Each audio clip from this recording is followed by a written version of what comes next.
इस वक्त ये नहीं कह सकते हैं कि ये मर्डर है या मुकम्मल खुदकशी है। हालत ज़ाहिरी से ये खुदकशी है, तो इसको कब्जे में लिया है। बाकायदा इसका पोस्टमार्टम होगा। पोस्टमार्टम के बाद पता चलेगा, मेडिकल लीगल रिपोर्ट आने के बाद कि ये इसकी वजह मौत क्या है। इस वक्त मैं ज़िला शिगर में मौजूद हूँ और आज शिगर वज़ीरपुर में एक अफसोसनाक वाक़या रोनमा हुआ। 18 साल नौजवान ने मुबैना तौर पर ख़ुदकशी करने की खबरें मौसूल हुई, जिसके बाद ज़िली जो सरबराह है पुलिस के अब्दुल रऊफ साहब है SP शिगर, उन्होंने फौरी तौर पर एक्शन लेते हुए पुलिस को जाए मुकाम पर वहाँ रवाना किया। इसके बाद उन्होंने लाश को तहवील में भी और तहकीकात का आगाज़ कर दिया है। पुलिस के पास इस वक्त इनिशियल क्या रिपोर्ट है, इस वक्त मेरे साथ मौजूद हैं SP शिगर हाजी अब्दुल रऊफ साहब। इनसे हम जानते हैं सर, जो आज गुलापुर में एक इंसिडेंट रोनमा हुआ है जिसके नतीजे में एक बच्चे की सुसाइड होने की भी खबरें आ रही है, कुछ जावियों से उसको मर्डर का भी जो है सोशल मीडिया पे बातें चल रही है, तो पुलिस के पास क्या इंफॉर्मेशन है और फैक्ट इसकी हकीकत क्या है सर? बिस्मिल्लाहिर्रहमानिर्रहीम। कि सबसे पहले तो मैं आपका मशकूर हूँ कि आपने मुझसे इसका इनपुट ले लिया।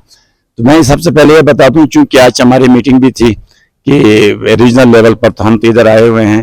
जो ही मुझे इसका पता चला तो मैंने SHO वहाँ का जो इंचार्ज है गुलापुर का सब इंस्पेक्टर है और टीम पूरी मौके पर भेज दिया। उसके बाद मैंने SDPO को कहा कि आप भी फौरन वहाँ जाएं कि ये क्या है, इसके मंतकी अंजाम तक पहुँचाने के लिए कि हम ये अफवाहें होती हैं इससे पहले भी कि ये सुसाइड है या कोई कहता है कि ये इस तरफ। फिलहाल सर दस्त उसको जो मेरे पास इनिशियल जो इतलात हैं पुलिस की तरफ से, मेरे SHO की तरफ से, ये है कि इसका नाम जो है जावेद है, वालियत इसका जो हबीब है, ये वजीरपुर रायशी है। तो इसने ये कोई 18-19 साल का लड़का है और इसने आज से कोई 5-6 दिन पहले इसने शादी भी की थी। तो ये जो है सुबह इसकी नाश जो है वो एक बोसेखाना, इनका अपना ज़ाती मलकियती बोसेखाना है देसी, उसी से वो लटकी हुई लाश कि उसकी लटकी हुई लाश वहाँ से मिली। इतला मिलने पर हमारा चौकी इंचार्ज, SHO और SDPO सारे मौके पर गए। नाश को उन्होंने कब्जे में लिया है। वक्ती तौर पर मैं इतना इनिशियल स्टेज है, मैं यही कहूँगा कि हम इस वक्त ये नहीं कह सकते हैं कि ये मर्डर है या मुकम्मल खुदकशी है। हालत ज़ाहिरी से ये खुदकशी है, तो इसको कब्जे में लिया है। बाकायदा इसका पोस्टमार्टम होगा। पोस्टमार्टम के बाद पता चलेगा, मेडिकल लीगल रिपोर्ट आने के बाद कि ये इसकी वजह मौत क्या है, किस वजह से इसकी मौत वाक़या हुई है। उसके बाद अब तक जो है कि वो डॉक्टर करामत जो DHO है शिगर, उससे भी मेरी बात हो गई है। इंशाल्लाह वो पूरी टीम भेजेगा। उसने मुझसे वादा किया है कि मैं पूरी टीम भेजूंगा। वो एक मेडिकल टीम होगी, वो जाकर उसके पोस्टमार्टम करेगी। पोस्टमार्टम के बाद हालात आया होंगे कि सबके सामने होगा कि यह क्या है। और उसके बाद मैं यही रिक्वेस्ट करूंगा कि सारे दस्त उसको कब्जे में लेने के बाद पुलिस जो कार्रवाई करती है 174 ज़ाब्ते फौजदारी के तहत वो कार्रवाई जारी है।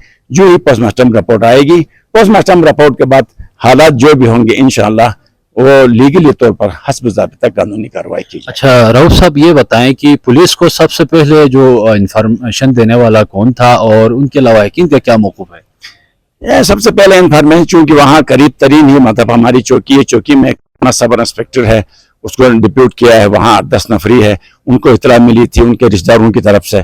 तो उनका इनपुट जो है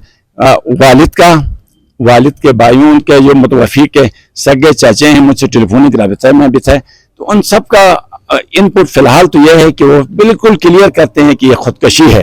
तो बल्कि वो तो पोस्टमार्टम कराना भी नहीं चाहते थे, लेकिन मैं और मेरी पूरी टीम वहाँ की जो SHO है, मैंने उनको हिदायत की है कि पोस्टमार्टम के बगैर हम उनको डेड बॉडी को हैंड ओवर नहीं कर सकते हैं। हम पोस्टमार्टम करवा लेंगे तो उसके बाद हकाइक सामने आएंगे। लेकिन सर दस्त उनके लवाहिकीन, खासकर जो वली जायज़ कहते हैं वालिद साहब, उनके चचे, उनके करीबी ब्लड रिलेशन जो है वो सब के सब कहते हैं, लिख कर देने के लिए भी तैयार है कि यह खुदकशी है। सर दस्त उनको किसी शख्स अशखास पर शक शुबा नहीं है।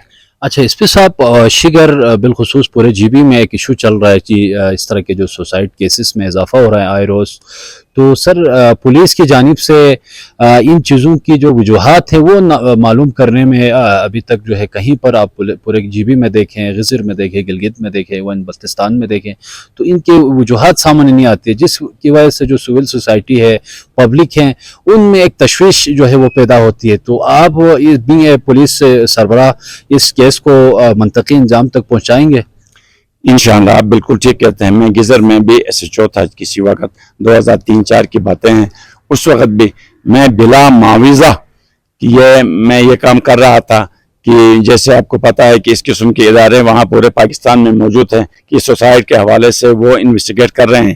اس وقت بھی ہم نے انویسٹیگیٹ کی، چونکہ سب سے زیادہ متاثر ضلع گزر ہے اس میں، لیکن اس میں اللہ کا فضل و کرم ہے یہاں پر کہ یہ پہلا یا دوسرا کیس ہے ٹوٹل، تو اتنا زیادہ یہاں سوسائٹی نہیں ہے، تو ہم اس میں بالکل اپنا پورا حصہ ڈالیں گے کہ ہم کوشش کریں گے۔ میں اس میں مطلب ٹیلی فونک رابطہ اب بھی میرا DHO سے ہوا ہے کہ وہ بھی ہمارے ساتھ دیں گے، ہم اور یہ میڈیکلی ٹیم، اور بلکہ ہم تو یہ بھی کہیں گے اویئرنیس پیدا کرنے کے لیے انشاءاللہ ہم وہاں کے جو سکولز ہیں یا آپ کے انٹر کالج ہے یا آپ کے دینی ادارے ہیں جہاں پر یہ چیز، چونکہ آپ کو پتا ہے کہ سوسائٹی اسلام میں حرام ہے، اس میں ہم سے زیادہ جو ہیں وہ جو مذہبی جو لوگ ہیں، جو ہمارے علماء کرام ہیں، وہ زیادہ بااثر ہیں۔ تو میں ان سے بھی رابطے میں ہوں اور رہوں گا آئندہ بھی کہ انشاءاللہ ہم ان کے ذریعے بھی مطلب یہ اویئرنیس پیدا کرنے کی ہم بھرپور کوشش کریں گے کہ علماء کے ذریعے سے، دینی اداروں کے ذریعے سے، میڈیکلی ذریعے سے ہم اپنے طور پر اور اسکول اور کالج کے لیول پر بھی ہم یہ بات کو انشاءاللہ ہم آگے بڑھائیں گے، اور ہم اس کو کوشش کریں گے کہ اس جو غیر اسلامی جو طریقہ ہے اس سے جناب والے ہم اجتناب کریں۔ ہمارے ساتھ موجود تھے SP شگر عبدالرؤف صاحب۔ ان کا بتانا تھا کہ آج جو گلاب میں واقعہ پیش آیا ہے اس کے پولیس جو ہے ہر زاویے سے تحقیق کر رہی ہے۔ پولیس کو فرسٹ انفارمیشن ملنے کے بعد پولیس نے اس کی ڈیڈ باڈی کو تحویل میں لیا، اور اس وقت جو ہے وہ اس کی پوسٹ مارٹم کا جو پروسیس ہے وہ جاری ہے۔ عبدالرؤف صاحب کا یہ بھی بتانا ہے کہ ضلعی پولیس جو ہے وہ اس طرح کے جو آنے والے وقتوں میں جو خدشات ہیں، خاص کر جو سوسائٹی سے متعلق، ان کی روک تھام کے لیے ضلعی پولیس جو ہے رول جو ہے وہ ادا کرتے رہیں گے۔